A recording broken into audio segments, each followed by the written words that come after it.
what noise is, let's dive further into why it is important to you as a teacher.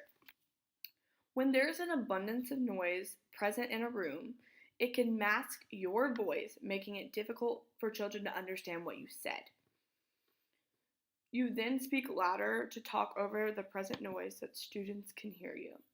This idea is known as signal to noise ratio, or SNR. The signal is your voice, or the desired sound, is comparing its loudness to the noise present. When you have a lot of noise, you will have a poor signal to noise ratio, but when their signal is better than your noise, you will have a positive SNR.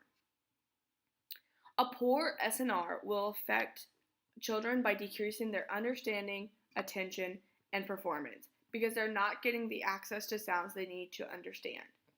Young children need a better SNR to have a good understanding of what is being said because their auditory system is not fully grown, which isn't fully developed until late teens.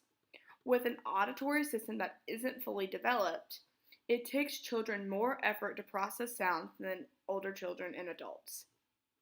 Not only do young children take more effort to process these sounds, they don't have a strong knowledge base in language.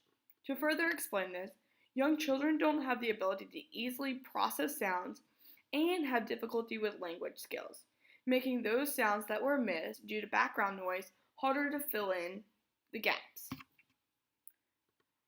Knowing that noise makes hearing and understanding hard for students, it can affect students' performance by leading to reading deficiencies, reduced motivation, and delayed language acquisition or language development. The effects that a poor signal-to-noise ratio can cause on students' performances should shock you. You often think that you can just block out noise. For typically developing children, this is a hard task for them to do. Now, let's think about those who are not typically developing.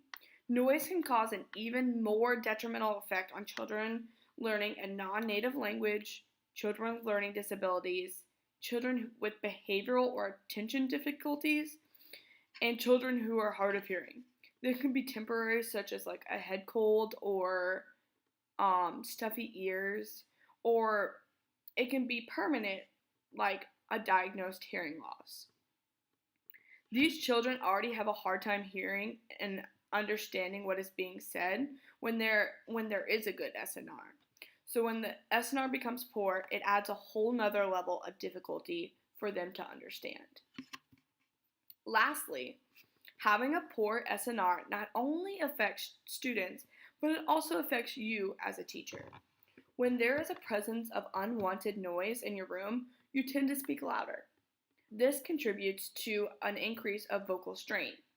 It has been reported that the population of adults with voice disorders, teachers are among the highest prevalence of these disorders. Not only does it affect your voice, it may also affect your teaching ability. When noise is present, you often repeat what you say time and time again.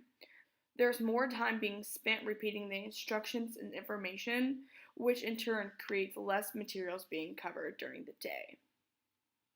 So now that you've learned how noise creates a detrimental effect on you and your students, let's go to the optimal classroom section and learn what levels your classroom should be at and what level they are at.